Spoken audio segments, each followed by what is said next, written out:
wabarakatuh. Monggo Gus.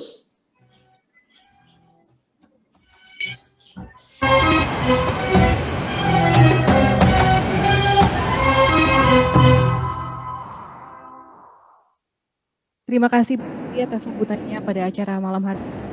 Bapak Ibu yang kami hormati, memasuki agenda inti peringatan Isra Mi'raj Kementerian Keuangan tahun 2021, kita akan mendengarkan tausiah yang akan disampaikan oleh Gus Baha langsung dari Pondok Pesantren Tahfidzul Quran LP3A Rembang, Jawa Tengah. Sekaligus kami mohon perkenan Gus Baha untuk dapat menutup tausiah. Kepada Gus Baha, kami persilakan.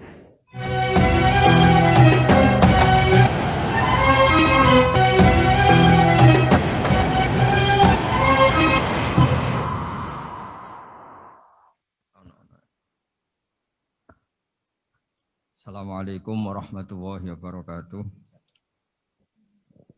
Bismillahirrahmanirrahim. Rabbi shrah li sadri wa yassir li amri wahlul 'uqdatam min lisani yafqahu qawli. Allahumma shalli wa sallim wa barik ala sayyidina Maulana Muhammadin wa ala alihi wa sahbihi ajmain. Amma ba'du. Yang kita hormati bersama, juga saya hormati Ibu Menteri Keuangan, Ibu Hajah Sri Mulyani Indrawati, Bapak Wakil Menteri Keuangan, Bapak Suhaisil Nazara, Bapak Sekjen Menteri Keuangan, Bapak Sekjen Menteri Keuangan, Bapak Heru Pambudi, dan seluruh pejabat dan pegawai lingkungan di Kemenku yang saya hormati, semua teman-teman di DKM Kemenku maupun di seluruh Indonesia yang ikuti ngaji ini yang saya hormati. Saya sudah percayalah bahwa bangsa ini bangsa yang optimis. Tadi Ibu Menteri bilang hasbunallah ni'mal wakil, bahwa pada akhirnya kita akan kembali kepada kekuatan Allah Subhanahu wa taala. Sebelum kita cerita Isra Mi'raj dan inspirasi dari Isra Mi'raj, saya akan memberi analogi ya. Analogi ini akan menolong secara ilmu tauhid, ilmu mengesahkan Allah Subhanahu wa taala, dan ini menjadi pokok ya dalam pengajaran tauhid. Ini mohon maaf kalau terpaksa saya ngaji model dulu lah, model pesantren ya. Tapi tanpa ngurangi rasa hormat, tanpa ngurangi rasa empati, rasa takdim saya. Teman-teman yang saya hormati semua, karena di sini banyak santri-santri muda. Hubungan kita dengan Allah Subhanahu wa taala yang serba kuasa, yang maha kuasa, yang serba bisa. Tadi dikatakan Bu Menteri bisa apa saja kun fayakun, kalau Allah sudah mentitahkan pasti terjadi. Itu kira-kira seperti ini. Saya ini bawa cincin dari besi mungkin, atau dari apa itu, ya besi lah atau perak. Yang jelas tidak emas ini karena saya cowok. Yang jelas tidak emas. Saya bawa kertas. Kalau Anda saya tanya, kertas ini sama cincin kuat mana? Pasti akan menjawab kuat cincin, karena materinya dari besi. Jawaban itu benar, tapi harus ditambahkan secara materi itu kuat cincin ketimbang kertas. Tapi Anda salah, harusnya menjawab ya terserah Gus Baha, karena yang megang itu Gus Baha. Karena bisa saja saya punya rencana menghancurkan cincin ini, sementara saya punya rencana mengabadikan kertas ini. Kira-kira gitu hubungan manusia dan Allah Subhanahu wa taala. Jadi hal yang kita kira abadi karena materinya kuat, ternyata Allah punya rencana menghancurkan. Sementara yang kita kira lemah atau rentan atau apalah, ternyata Allah punya rencana mengabadikan. Di sini kemudian istilahnya orang-orang tasawuf, wa tafwidil umur ila mudabbiriha. Kita sebagai manusia menyerahkan urusan pada pengaturnya, pada yang punya. Bukan wilayah kita mengatakan cincin ini lebih kuat ketimbang atau lebih abadi ketimbang kertas. Karena saya punya rencana menghancurkan cincin, tapi ingin mengabadikan apa? Kertas. Sehingga tentang pandemi, tentang tragedi sosial, tentang apa saja, kita tidak pernah tahu rencana Allah itu mana yang lebih awet. Jangan-jangan kita takut pandemi, saya berkali-kali ngaji, mati kita kecelakaan. Jangan-jangan takut kecelakaan, mati kita karena ngelindur, tiru kebablasan, nggak bangun. Kita takut mati ngelindur, mati kecelakaan, jangan-jangan mati kita karena likuifaksi, karena gempa atau karena tsunami. Nah, hal-hal seperti ini yang terus menjadikan kita bilang dan berkeyakinan hasbunallah wa ni'mal wakil. Hanya Allah yang tahu dan semua urusan mencukupi kita hanya Allah. Tadi kata Bu Menteri kita akan menghadapi ini dengan ilmu pengetahuan dan pengalaman. Oke, saya sangat setuju itu. Tapi lagi-lagi bangsa ini dan seluruh tren dunia itu kalau misalnya baru tsunami ya semua orang ramai ketakutannya pada tsunami. Ilmuwan berteori bahwa tsunami siklusnya sekian tahun per sekian tahun. Nanti pas gempa juga gitu, pas likuifaksi juga gitu. Nanti kalau mudik mungkin ketakutan orang sama kemacetan sama macam-macam lah. Takut kecelakaan laka di jalan dan sebagainya. Sehingga sebelum ngaji ini lebih jauh, pastikan bahwa tidak dalam wilayah kita mengatakan bahwa cincin ini lebih abadi, lebih awet ketimbang kertas. Tapi kita harus menjawab secara materi cincin itu lebih awet ketimbang kertas. Tapi secara hakikat ya terserah yang mengendalikan, terserah yang punya, rencananya apa.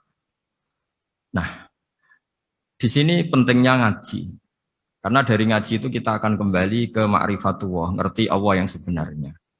Sebab itu di surat Isra disebut pada akhirnya ngaji itu apa? Subhanalladzi asra bi 'abdihi lailam minal masjidil haram ilal masjidil aqsa alladzi barakna haulahu. Tujuan akhirnya linuriyahu min ayatina. Bahwa Mi'raj itu hanya bagian kecil yang dingertikan kita betapa dahsyatnya kekuasaan Allah Subhanahu wa taala. Betapa tidak terbatasnya kemampuan dan kebisaan dan kudrahnya Allah Subhanahu wa taala. Makanya masih dikatakan min ayatina itu masih sebagian kecil dari ayat-ayatku kata Allah. Lalu dalam surat Kahfi diterangkan, ketika orang kagum dengan Ashabul Kahfi yang bisa tidur dalam keadaan hidup 309 tahun atau Masehinya 300 tahun, kalau Hijriahnya 309 tahun. Itu mungkin kalau kita ilmuwan, ahli baksil ya, atau ahli apalah, itu mungkin lebih kagum tentang nyamuk. Saya berkali-kali bilang, andaikan kita sepakar-pakarnya, terus disuruh bikin nyamuk itu, nggak usah bikin nyata hidup, bikin patungnya saja. Nyamuk itu sekecil itu, kemudian punya jantung, jantungnya punya urat. Uratnya punya kuman, kumannya juga punya urat. Bayangkan saja sudah tidak bisa. Sehingga ketika orang tak kagum sama Ashabul Kahfi, kata Allah, am hasibta anna ashabal kahfi warraqi kanu min ayatina ajaba. Apa kamu kagum tentang Ashabul Kahfi dan batu-batu yang dipahat di situ? Bukankah dalam kekuasaan kami ada yang selalu menakjubkan? Artinya andaikan kita ilmuwan tentang embriologi, tentang hewan, tentang kuman, mungkin cerita tentang nyamuk itu lebih dahsyat ketimbang tidurnya Ashabul Kahfi yang 309 tahun.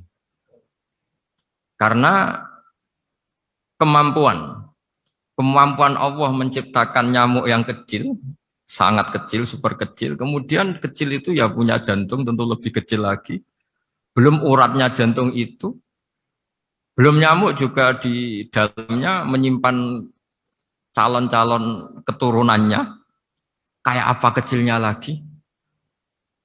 Nah, di sini Allah mengingatkan kita, innallaha la yastahi ayyadriba matsalam ma ba'udatan fama fawqaha. Allah tidak pernah malu jika dalam menunjukkan kekuasaannya Allah memberi contoh seekor nyamuk. Karena nyamuk ini andaikan kita, tadi saya ulang lagi, andaikan kita ilmuwan yang nekuni itu, strukturnya bisa melihat, bisa nyari pasangan hidupnya, dan bisa hamil, bisa melahirkan, atau bisa menelur, dan sebagainya. Maka kita akan kagum sekagum-kagumnya, betapa kita di depan kekuasaan Allah Subhanahu wa taala tidak siapa-siapa, dan akhirnya kita ikrar-ikrarnya, asyhadu alla ilaha illallah, bahwa tidak ada kekuasaan selain kekuasaan Allah Subhanahu wa taala.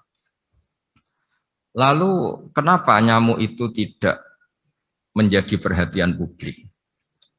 Ternyata kita dibodohkan oleh kepentingan kita sendiri. Karena dari awal kita menganggap nyamuk itu problem, penyakit. Ya sudah, bawaan kita mungkin cari obat supaya bisa membunuh nyamuk itu. atau melihat nyamuk itu sebagai problem, bukan sebagai ayatun min ayatillahi ta'ala, sebagai tanda-tanda kebesaran Allah Subhanahu wa ta'ala. Sehingga akhirnya manusia itu butuh yang namanya mukjizat dahsyat yang mudah dilihat, mudah dirasakan.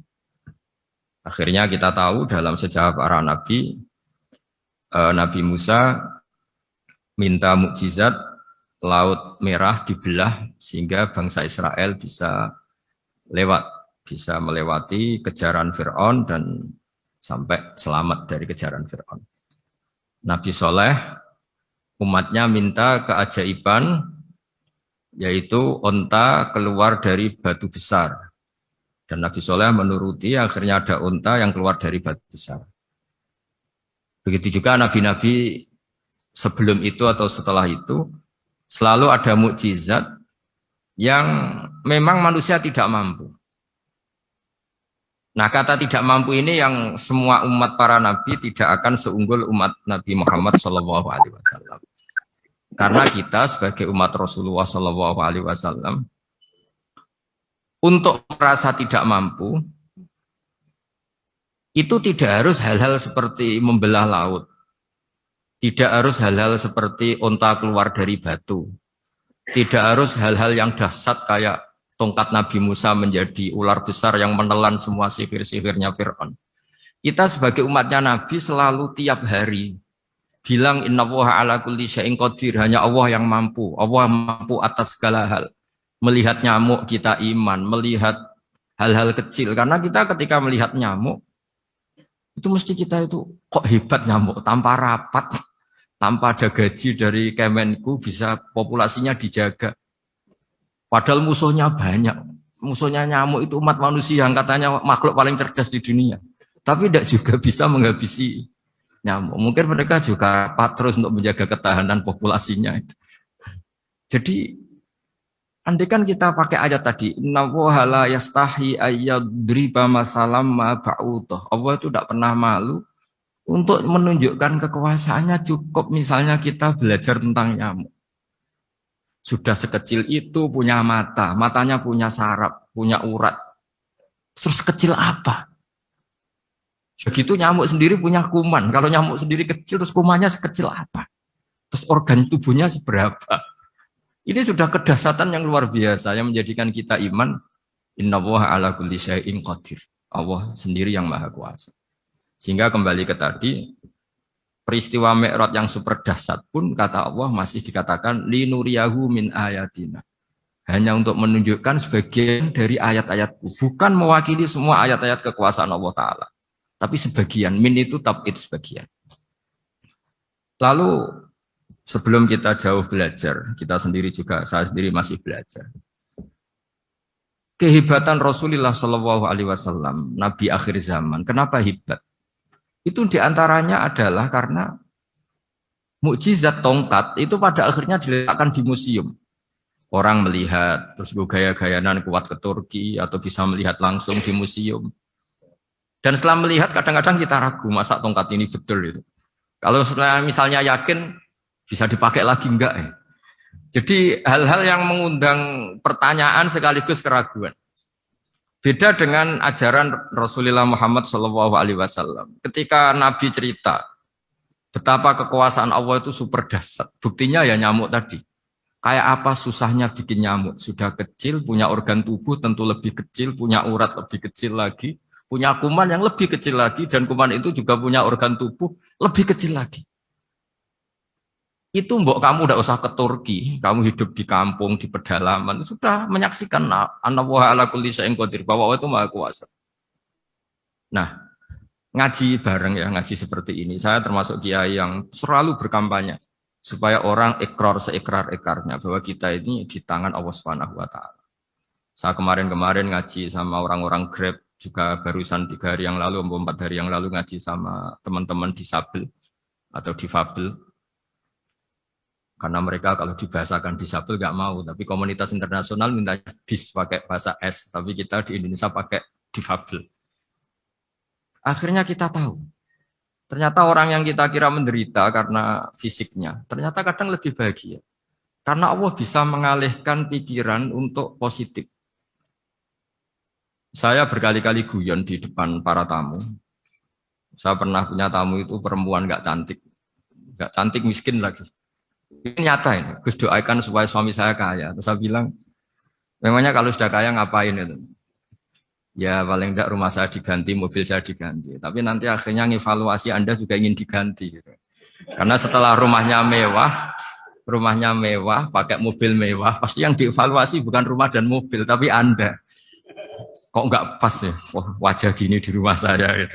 Kok enggak pas wajah gini di mobil mewah. Akhirnya ibu-ibu tadi sudah Gus enggak jadi. Jadi mungkin barokahnya pandemi itu nanti Ibu Menteri itu jadi kelihatan hebat karena ada pandemi kok Indonesia bertahan. Tapi kalau nggak ada pandemi kan ya biasa aja, memang normal. Kiai juga gitu, diuji santri yang kadang beling, umat yang nggak jelas. Itu memang ujiannya. Kalau nggak ada ujian ya nggak keren. Kayak ya biasa aja lah kita adepin, ya kita tadi kata Bu Menteri ya kita ikhtiar dan berdoa. Lalu saya ulang lagi. Jadi logika itu bisa pakai analogi. Analoginya tadi, salah Anda kalau mengatakan cincin ini lebih kuat ketimbang kertas. Yang benar adalah secara materi ini lebih kuat ketimbang kertas. Tapi soal nanti kekuatannya sampai kapan terserah yang punya. Bisa saja saya punya rencana besok ini saya luluhkan, saya hancurkan, yang ini saya simpan. Kayak apa dulu dinosaurus itu kuatnya kayak apa? Habis. Ayam yang selemah itu sampai sekarang masih ada. Karena Allah menghendaki dinosaurus diakhiri, sementara ayam tidak. Kayak apa nyamuk itu yang musuhnya orang seluruh dunia ditemukan apa mulai begon apa, tapi sampai sekarang bertahan. Apa kita perlu konsultasi sama nyamuk gimana ini kok bisa bertahan, resepnya apa? Gitu. Karena Allah menghendaki itu disisakan masih. Nah, kemudian kenapa ada peristiwa Isra Mi'raj? Saya termasuk orang yang sering menulis tentang fikih sholat, tapi nulis saya untuk diri saya sendiri tak pakai ngaji.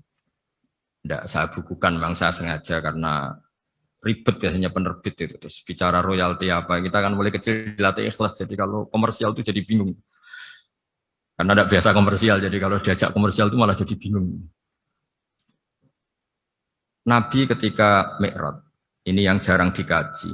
Sebetulnya kalimat-kalimat dalam sholat, pertama Rasulullah Muhammad SAW ketemu Allah, itu Nabi maju.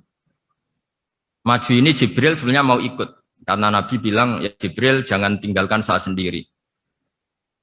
Terus kata malaikat Jibril, sudah makam saya sampai sini, kelas saya sampai sini aja. Enggak, kamu harus nemani saya. Ketika memaksa nemanin, beliau tidak kuat. Di beberapa rawat jelaskan sampai beliau pingsan, sampai beliau tidak sadar. Akhirnya terus ada ayat wa ma minna illa lahu maqamun ma'lum. Kita punya kelas tertentu yang enggak levelnya sampai sana. Akhirnya Nabi masuk wilayah itu, area itu. Dan Nabi ngendikan at-tahiyatul mubarakatus sholawatut thayyibatulillah. Kira-kira maknanya semua kehormatan, semua kebaikan, semua yang bersembah suci itu milik Allah Ta'ala. Lalu Allah menjawab, Assalamu alayka ayyuhan nabiyyu wa rahmatullahi wa barakatuh. Bahwa kamu Muhammad mendapat salam dari saya, mendapat semua kehormatan, semua keselamatan. Kemudian Nabi itu karena sebagai hamba yang tidak egois, tidak ingin kalau nikmat dirasakan sendiri, tidak ingin kalau sedang senang beliau sendiri yang merasakan, beliau ngendikan Assalamu alayna wa ala ibadillahi sholihin. Ya Allah tolong bahwa status selamat itu tidak hanya milik saya, tapi milik siapa saja yang soleh. Soleh itu ya sesuai kelas masing-masing. Setelah itu para malaikat melihat kebaikan Nabi yang seperti ini, melihat mentalnya atau keinginannya yang luar biasa untuk baik kepada semua orang, wa ala ibadillahi sholihin. Terus malaikat saat itu rame-rame bersaksi, asyhadu alla ilaha illallah wa asyhadu anna muhammadar rasulullah. Catatannya apa di sini? Bahwa ternyata kesaksian tentang syahadat itu dimulai rasa tidak egois. Merasa bahwa rahmat ini harus dirasakan semua orang. Wa ma arsalnaka illa rahmatan lil alamin. Jadi rahmat ini harus dirasakan banyak orang. Kita tahu misalnya Islam melarang narkoba misalnya. Memang narkoba itu mengganggu. Hampir semua kecelakaan rata-rata faktor supir itu narkoba. Begitu juga pembunuhan yang sadis, rata-rata efek dari pengaruh narkoba. Sehingga Islam keras sekali tentang narkoba. Dan alhamdulillah di Indonesia ditangani BNN yang sangat serius melawan narkoba. Nah, keputusan Islam melarang narkoba itu keputusan yang luar biasa, yang menjadi berkah bagi semua. Begitu juga keputusan Islam tentang melarang zina, melarang perbudakan, melarang penipuan. Dan Islam mendukung misalnya gerakan nikah, gerakan adil, gerakan keseimbangan dan kemanusiaan. Sehingga agama ini akan dinikmati siapa saja karena ajarannya. Lalu agama ini bisa nikmat, itu solusinya gampang menurut Rasulullah, yaitu sholat. Nabi itu kalau pusing menghadapi banyak hal, itu pasti keluar masuk, terus tanya sama istrinya, kapan waktunya sholat? Kapan Bilal datang? Dulu kalau mau waktu sholat, Bilal datang, ngetok pintu Nabi, ya Rasulullah sekarang waktunya sholat. Itu Nabi membahasakan sholat itu unik. Ini tentang Mi'raj ya, karena hasilnya ya sholat tadi. Arikhna ya Bilal. Arikhna itu tolonglah bikin nyaman saya dengan sholat. Sebelum kita belajar sholat secara serius, gampang. Kalau kita misalnya menteri, atau kita ajudan, atau kita apa, kayak apa asiknya kita kalau ngomong-ngomong sama presiden, bercengkrama dengan presiden, atau dengan menteri, atau dengan kiai, dengan atasan. Sholat itu media di mana kita asik dengan Allah Ta'ala.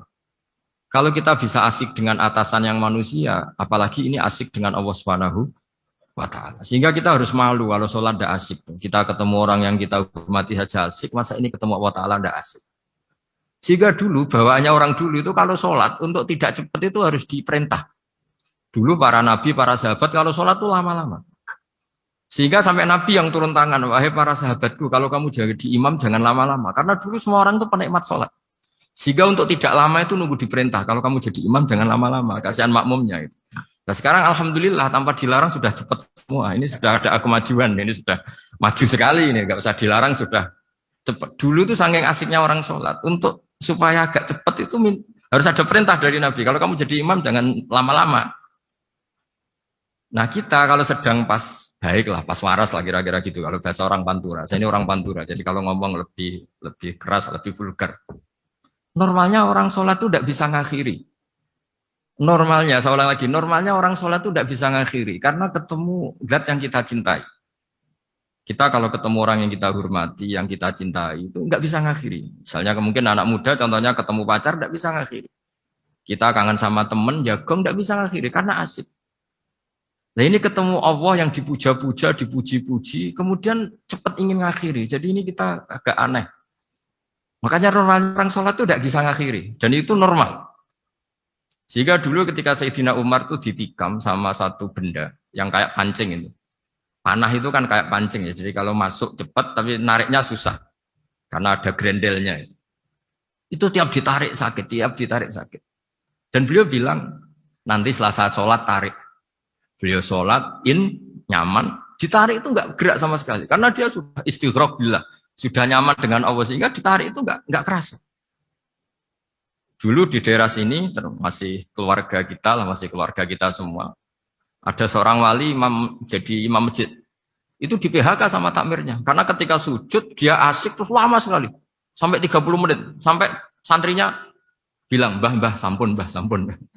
Setelah itu rapat dihentikan. Ditanya, kenapa mbah sujud begitu? Saya tidak bisa mengakhiri orang nikmati sujud kemudian ingin berhenti. Nah, Sayyid Ali Zainal Abidin yang populer, cucunya Rasulullah SAW, anaknya Sayyid Husain, putranya Sayyid Husain. Itu bapak saya kalau cerita, beliau itu sebetulnya sholat itu hanya ingin 2 rakaat. Setelah sholat 2 rakaat, ya Allah sebagai hadiah nikmat saya sholat 2 rakaat karena asik dengan engkau, saya akan syukur lagi sholat 2 rakaat. Akhirnya ketika nikmati sholat, dia sholat lagi 2 rakaat sampai akhirnya 1000 rakaat. Itu tanpa rasa capek, karena merasa keasikan. Masa momen seasik ini kemudian saya tinggalkan ya Allah. Akhirnya sholat lagi. Sehingga ada seorang wali ditanya, kamu ingin masuk surga? Tanya, di surga ada sholat enggak? Enggak ada katanya. Wah kalau enggak ada sholat, saya enggak masuk surga. Terus dibilang, ya sholat aja. Terus dia mau masuk surga. Kalau kita akan kebalikan, kita ini masuk surga itu sebetulnya kita ngawur sekali. Ngawurnya adalah, masuk surga, enggak ada sholat lagi, enggak ada puasa lagi. Jadi ini kan Kita ini jadi makhluk yang aneh. Jadi kita ini masuk surga senang karena sudah ada kewajiban apa? Sholat. Jadi ini agak aneh. Sesuatu yang menjadikan kita masuk surga, tapi sesuatu yang kita benci setelah masuk surga. Asiklah di surga karena tidak ada sholat. Nah, apapun kondisi kita harus latihan. Harus latihan. Kita entah seberapa kadarnya ingin niru Rasulullah SAW ketika ngendikan wa qurratu aini fi sholat. Nyamanku, hatiku, tentram kalau saya pas sholat. Sehingga tadi sudah saya katakan tadi, dulu itu untuk menghentikan sholat itu susah. Sampai Rasulullah sendiri yang merintahkan, hei para imam kalau sholat jangan lama-lama. Kalau sekarang, andai kan Nabi hidup di zaman sekarang, pasti tidak ada pengumuman itu. Karena semuanya sudah cepat. Ya. Malah super kilat itu. Ada yang terawih 20 rakaat hanya berapa? 8 menit dulu. Itu kan 7 menit. Itu. Nah kalau sampean tanya saya, kenapa sholat begitu asik? Yaitu tadi kita diajari analogi. Analogi itu ya kias. Jika kita bisa asik ngomong sama orang yang kita cintai, bisa orang tua, bisa anak, bisa cucu, itu rasanya mengakhiri itu nggak bisa. Karena bawaannya asik. Gitu. Apalagi ini kita munajat, bercengkrama dengan zat yang kita butuhkan sebelum kita ada, sampai setelah kita ada, sampai setelah kita tidak ada. Kita semua akan hasbunallah wa ni'mal wakil. Sehingga dulu bawaannya orang dulu itu, saya cerita sedikit. Ada orang mau meninggal, namanya Umar bin Abdul Aziz, itu Khomisul Khulafa, orang yang terkenal adil. Ketika mau meninggal, senangnya bukan main. Ditanya, kenapa engkau senang? Memangnya kalau saya mati mau kemana? Ketika saya hidup dengan segala nikmat itu ya karena Allah Ta'ala. Saya nanti mati ke zat yang sama. Dikelola oleh zat yang sama, yaitu Ar-Rahman Rahim. Dulu saya disayangi Allah, paling setelah mati juga disayangi Allah. Karena yang jadi Tuhan setelah mati, Tuhan yang sama ketika di dunia, yaitu Rahman Rahim. Cerita legenda yang lebih dasar dari itu, masyhur itu Jalaluddin Ar-Rumi. Ketika dia mau meninggal, semua muridnya nangis, beliau marah. Kenapa kamu menangis? Ya karena guru mau meninggal. Kamu itu ngawur sekali. Saya ini sudah lama menunggu hari seperti ini, bisa ketemu zat yang saya cintai, malah kamu menangis. Ayo kamu nari sebagai pesta kematian saya. Tapi ini nggak bisa ditiru ya, karena kalau kita niru, nggak usah dilarang juga nggak bisa niru kayak gitu. Cuma saya maklumatkan jangan ditiru, meskipun nggak usah dilarang juga nggak akan bisa niru. Sehingga orang-orang dulu itu bawaan kalau mau kabundut itu ya asik. Rasulullah Shallallahu Alaihi Wasallam ketika mau wafat, intaqala ila rafiqil a'la, itu ditanya sama istri-istrinya, lalu engkau mau kemana? Kata Nabi, sebelum sekian hari, beliau setiap khutbah ngendikan, ini ada hamba yang disuruh milih Allah antara di dunia dan bertemu Allah. Kalau kamu jadi hamba itu milih mana? Di dunia yang penuh problem ini, apa milih ketemu Allah yang Rahman Rahim? Yang hubungannya dengan kamu itu ngasih dan ngasih. Kamu tidak mungkin kan hubungan dengan Allah memberi, kamu bisa apa? Kita hubungan dengan Allah pasti hanya mendapat. Dikasih nyawa, dikasih oksigen, dikasih bumi tidak bayar, dikasih air juga tidak bayar. PDAM dikelola siapapun bayar, oksigen di rumah sakit bayar. Hubungan kita dengan Allah tidak pernah bayar oksigen, tidak pernah bayar sewa bumi. Punya kolam renang laut seluas itu ya tidak pernah bayar. Udah gitu kolam renangnya menghasilkan ikan. Kalau kita kan semuanya utang jasa sama Allah, dan reputasi Allah itu dengan kita hanya memberi, tidak pernah meminta. Akhirnya hubungan-hubungan inilah yang menjadikan terus. Semua sahabat jawab, ya kalau kita jadi hamba itu pasti milik Allah lah. Jadi Nabi itu saking pinternya orang, supaya orang siap dengan keberangkatan beliau itu, dibikin satu taksis, satu apa, kalau orang Jawa bilang itu, dikai persemon, dikai mukaddimah. Supaya orang-orang itu siap kalau Nabi ngendikan. Kalau kamu seorang hamba disuruh ketemu Allah sama hidup di dunia yang fana ini milih mana? Ya milih ketemu Allah. Ketika akhirnya Rasulullah wafat, ternyata orang itu adalah Rasulullah. Ya akhirnya sahabat bilang, ya iyalah masa dengan kita sama Allah milih ketemu kita, pasti milih ketemu Allah. Nah, sholat itu mi'rajul mu'min, sholat itu adalah cara seperti itu. Kita manja dengan Allah meskipun dengan segala problem, ketika itidal kita tetap memaklumatkan Rabbana lakal hamdu mil'us samawati wa mil'ul ardi wa mil'u ma syi'ta min syai'in ba'du. Engkau zat yang selalu layak dipuji di langit maupun di bumi. Dan langit bumi ini karena terbatas masih ditambahi wa mil'u ma syi'ta min syai'in ba'du. dan seluas apa saja engkau kehendaki. Apapun hebatnya langit bumi ini tetap terbatas, ada ruang dan waktu. Makanya ditambahi wamil umasyik tamin seimbatu, dan segala puji ini memenuhi semua yang engkau kehendaki. Saya berkali-kali bilang kalau hubungan dengan Allah nyaman, caranya gitu. Kalau kita sakit, bayar oksigen. Kalau kita butuh air, bayar PDAM. Allah itu tidak pernah nyuruh kita bayar. Apa saja hubungan dengan Allah. Nah, sholat itu maklumat bahwa kita apapun problemnya, alhamdulillah rabbil alamin. Kita maklumatkan terus bahwa kita bersyukur. Lalu kita Rabbana lakal hamdu. Makanya saya sering kalau disuruh Gus doain supaya pandemi cepat berlalu. Saya ini kan kalau kiai ya. Kiai itu apa ya? Saya pernah di Jogja pas gempa. Ya orang-orang ya susah. Saya ini caranya susah saja sampai tidak tahu karena bukan karena sombong ya, karena ya mau apa gitu. Memang nggak bisa apa-apa kan kita manusia. Jadi saya mohon sholat ini jadi media yang luar biasa. Jadi di antara makalah Imam Syafi'i paling terkenal itu fasihan idama kana fi dzikri rabbih wa fi ma siwahu kana fin nasi ajama. Orang baik itu orang yang fasih. Fasih itu lantang dan cerdas dan vulgar dan nyaman ketika ngomong tentang Allah. Salat itu semua hubungan kita ngomong dengan Allah. Misalnya kabira walhamdulillah katsira. Hanya Engkau yang maha besar ya Allah. Orang yang katanya terkuat di dunia karena presiden superpower misalnya. Nyatanya waya mati ya mati. Kalau nggak makan lemes. Jadi orang kita sadar. Yang katanya orang terkuat, paling hebat, kalau nggak makan lemes. Artinya ternyata hanya sekuat itu. Dia bisa instruksi seluruh dunia misalnya untuk apa. Ya. Tapi coba apa dia kuat nggak makan 2 hari. Makanya hikmah puasa itu orang tahu. Ternyata makhluk yang paling mulia itu manusia. Kalau nggak makan nasi 1 piring itu ya mati. Berarti hidup nasi sama manusia. Nanti kalau nasi bilang, saya tidak butuh kamu. Tapi kamu butuh saya, itu habis kita sudah. Makanya ketika ada orang yang mempertuhankan manusia, itu Allah cara menafikan itu hanya bilang kana yakulanit to'am. Yang kamu tuhankan itu makan. Hanya makan itu kalau dia tidak makan lemes.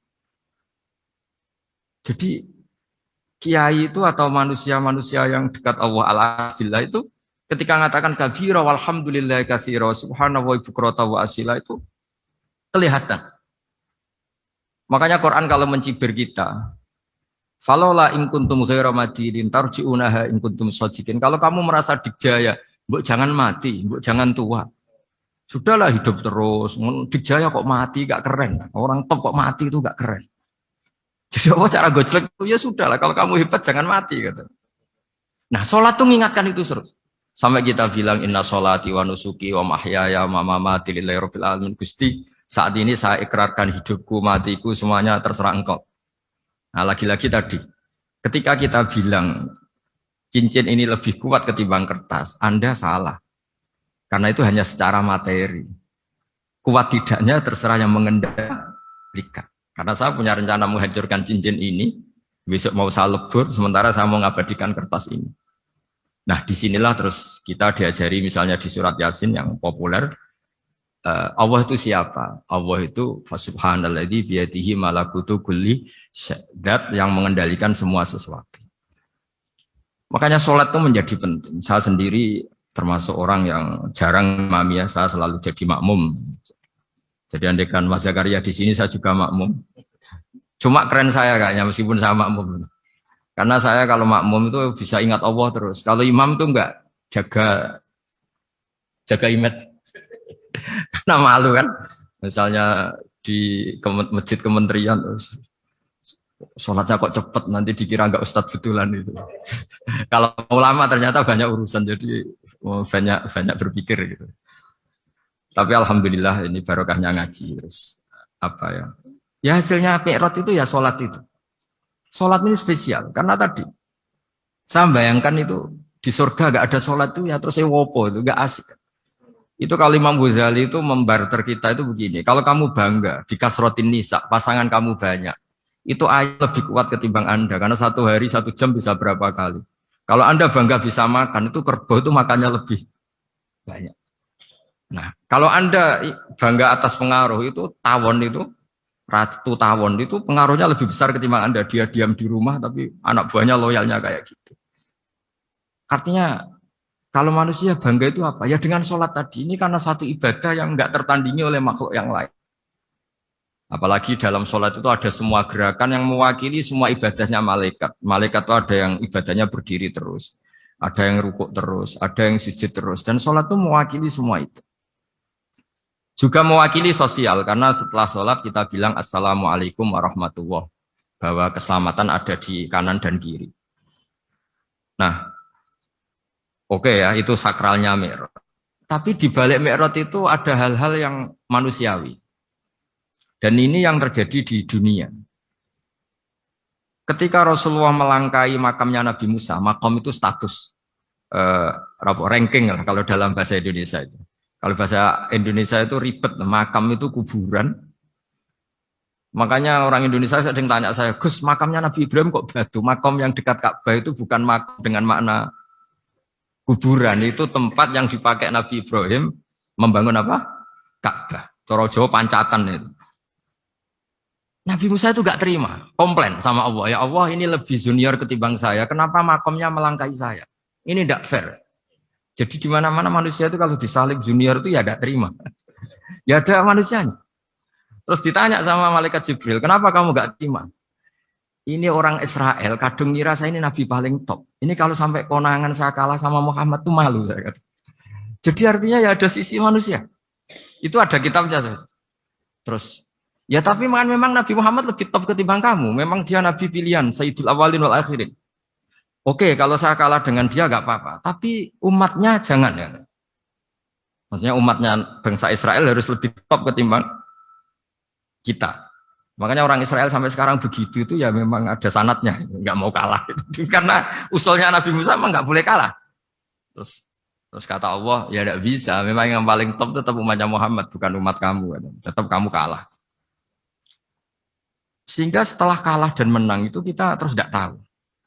Misalnya begini ya, penemu komputer atau penemu mobil sama yang beli mobil itu hebat mana? Kalau bicara keilmuan ya hebat penemunya. Tapi kalau bicara kapitalistik, udah bikinkan mobil yang mewah gini-gini. Nanti tanggal ini jadi ya. Hebat mana yang nyuruh sama yang disuruh? Kalau logikanya pakai gitu. Hebat mana yang nyuruh sama yang disuruh?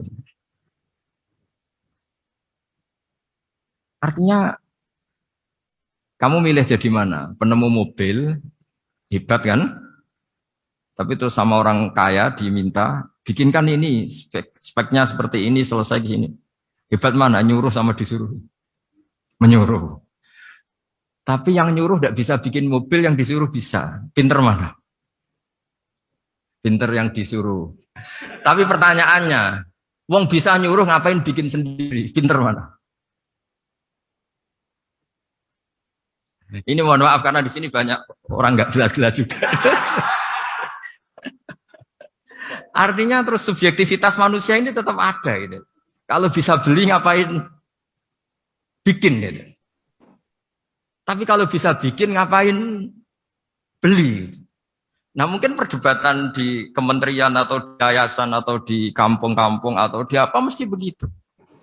Dan itu di Mi'raj juga digambarkan bahwa antar nabi ini ya ada kompetisi, wa fi dzalika falyatanafasil mutanafisun. Tapi bedanya nabi dengan kita itu satu. Nabi itu kalau keliru dengan tanda petik, nabi itu kalau keliru itu jadi berkah. Itu bedanya kita. Kalau kita keliru kan keliru betul. Kalau nabi itu tidak kelirunya itu jadi berkah. Ini saya punya dua contoh kalau boleh dibahasakan ya, kekeliruan nabi atau dengan tanda kutip kekeliruan nabi. Tapi saya ulang lagi dengan tanda kutip. Nabi Musa itu ketika Nabi Muhammad ditanya, kenapa kamu dipanggil jauh-jauh? Disuruh sholat 50 rakaat. Nabi Ibrahim nggak komplain, karena beliau Nabi yang baik. Semua Nabi nggak komplain, kecuali Nabi Musa. Kata Nabi Musa, jangan Muhammad, kebanyakan itu. Bilang ke Allah supaya di diskon. Kata. Nabi kembali, sama Allah, ya sudah tak kurangi 5. Turun lagi, masih berapa? 45. Masih kurang. Itu sampai 9 kali, akhirnya terkurangi berapa? 45 rakaat. Itu Nabi Musa masih bilang, udah minta lagi keringanan. Itu kalau diruti nggak jadi sholat kan? Kalau satu lagi kan masih terus hilang itu kewajiban sholat.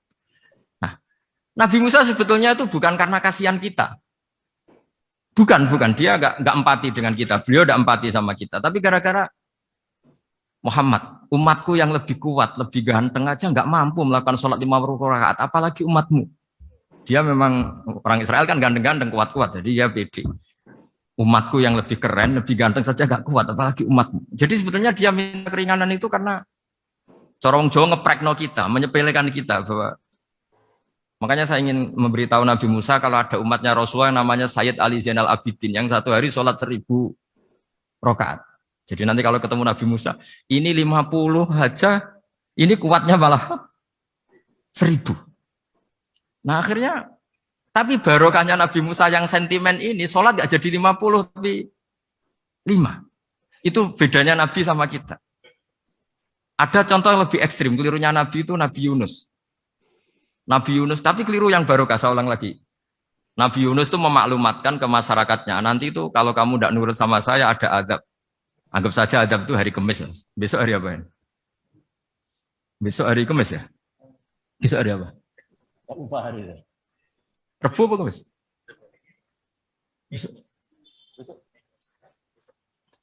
Lupa hari. Kata Nabi Yunus, 3 hari lagi akan ada azab. Tapi kurang 2 hari, kurang sehari umatnya masih dalam kemungkaran, dalam kemaksiatan, masih hura-hura. Akhirnya Nabi Yunus bilang, sudah ini tinggal sehari itu mau ada azab. Tapi mereka tetap hura-hura. Akhirnya Nabi Yunus itu coro Jawa itu minggat. Memang bahasa Arabnya abako. Abako itu pergi yang tidak pamit. Itu kalau kamu cari di kamus abako itu maknanya itu minggat, pergi yang tidak pamit. Sama Allah dibahasakan abako. So, wong ra bener kabeh, udahlah tak tinggalkan. Setelah ditinggalkan, Nabi Musa disalahkan sama Allah. Kamu itu Nabi tidak diperintah hijrah kok.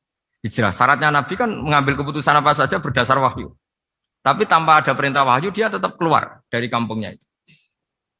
Keluar sama Allah disalahkan. Wong Nabi kok minggat. Akhirnya ketika dia di kapal, di perahu itu, dulu itu ada mitos, kalau ada perahu mau tenggelam pasti ada yang minggat, diundi.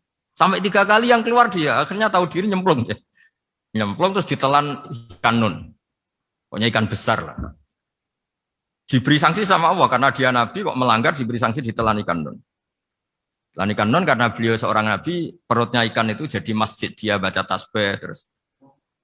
Tapi barokahnya dia minggat tadi, asbako. Akhirnya 1 hari itu mau ada azab besar itu orang-orang nginceng rumahnya dia. Diinceng. Kalau betul ada azab, pasti orang ini lari. Masa ada azab dia di sini? Diinceng ternyata nggak ada. Wah berarti bener ini ada azab. Buktinya dia nggak ada. Katanya. jadi unik. Akhirnya dicinceng nggak ada terus dia, wah berarti ada azab betul. Hari itu masyarakatnya tobat semua karena, ini ada azab betul. Buktinya Nabi Yunus sudah lari, berarti dia tidak ingin kena. Padahal dia lari itu karena mangkel punya umat yang nggak nurut tadi. Wah sudah. Setelah sekian hari dia cari-cari kabar. Umatku itu kena azab enggak? Ternyata berita yang masuk dulu tidak ada medsos, tidak ada WA. Dulu itu enggak ada itu. Dengar kabar kalau umatnya tuh enggak kena azab karena 1 hari sebelum ada azab tobat semua. Terus dia enggak berani pulang. Karena ada hukum sosial di sana, kalau ada orang bohong hukumnya dibunuh. Berarti terus beliau berpikir, saya tidak bohong, katanya ada azab kok. Masyarakat saya baik-baik saja. Waktunya setiap ketemu kaumnya dia lari karena takut dibunuh. Ternyata kaumnya sudah iman semua, mau ngejar dia dijadikan imam. Akhirnya, oh iya. Jadi itu bedanya Nabi sama ndak. Jadi Nabi itu kalau kelirunya itu barokah.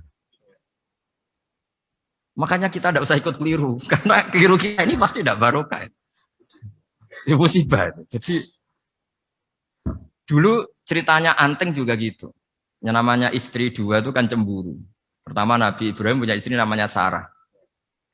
Terus lama-lama karena belum punya anak, terus sama Sarah sendiri yang nyuruh supaya nikahi Hajar. Setelah punya anak cemburu. Kata Sarah, pokoknya saya nggak terima kalau kamu nggak ngelukai Hajar. Mulai dulu lelaki itu sudah pinter ngotak-ngatik. Kalau dilukai pipinya nanti tidak cantik. Apa ya, yang penting lukai tapi tetap cantik. Terus ada anting itu. Anting itu dulu ceritanya itu dilukai tapi tambah cantik. Nabi Ibrahim akhirnya melukai. Seneng Sarah karena sudah dilukai. Ternyata barokahnya dilukai itu jadi anting yang mempercantik perempuan. Padahal melukai istri itu kan tidak boleh. Tapi ini Nabi. Ada saja cara yang dipilihkan Allah untuk ya tadi keliru saja barokah. Itu bedanya Nabi sama kita. Makanya disebut mimbabi hasanatil abrar sayyatul muqarrabin. Jadi Nabi sama seperti Nabi Adam. Nabi Adam itu dilarang Allah nggak boleh makan khuldi. Akhirnya makan terus harus hidup di dunia, terus jadi dunia seperti ini. Tapi itu menjadikan harapan seluruh dunia bahwa Allah itu maha baik. Ketika ada yang diberi sanksi, tetap diminta tobat dan dianjurkan tobat. Dan Allah berjanji setiap yang tobat pasti diterima. Sehingga terus kita sampai sekarang nggak pernah putus asa karena sudah diberi contoh bahwa bapak kita yang pernah salah dijanjikan tobat dan Allah pasti menerima tobat itu.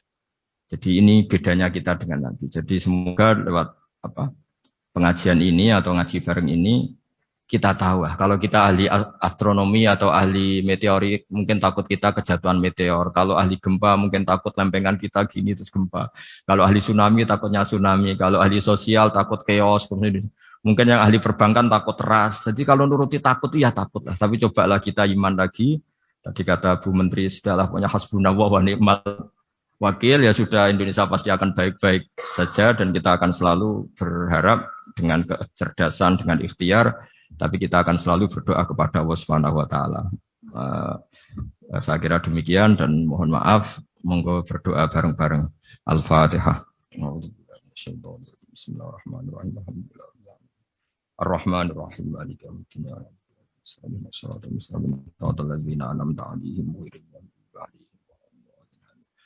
Bismillahirrahmanirrahim. Nahmaduka ya wali wa hamidu wa salli wa sallim wa barik ala sayyidina Muhammad wa ala alihi wa barik wa sallam asma'in. Wa salli ala anbiya'ika rusulika asma'in. Allahumma ij'alna ya wa ahla baldatina aminina mutmainnina alladziina la khaufun 'alaihim wa la hum yahzanun. Waj'alna salimin wa ghanimin mu'afin min kulli bala'in dunyal akhirah. Waj'al ya Allah salamatana salamatan yusla biha kitabukal karim.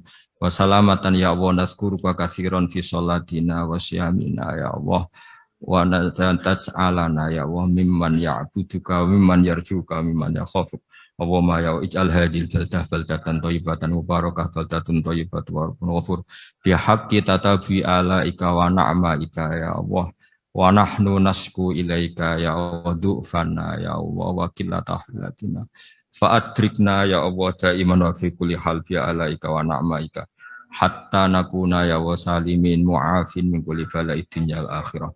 Rabbana atina fid dunya hasanah fil akhirati hasanah wa qina adzabannar.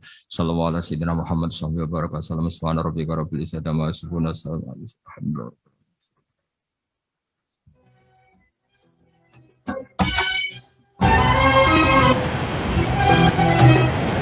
Assalamualaikum warahmatullahi wabarakatuh. Baik, baru saja kita telah menyimak tausiah Baha yang sudah dilakukan doa bersama. Dan dengan demikian sudah peringatan Isra Mi'raj Kementerian Keuangan 2021 yang mengangkat tema doa untuk negeri pulih dari pandemi.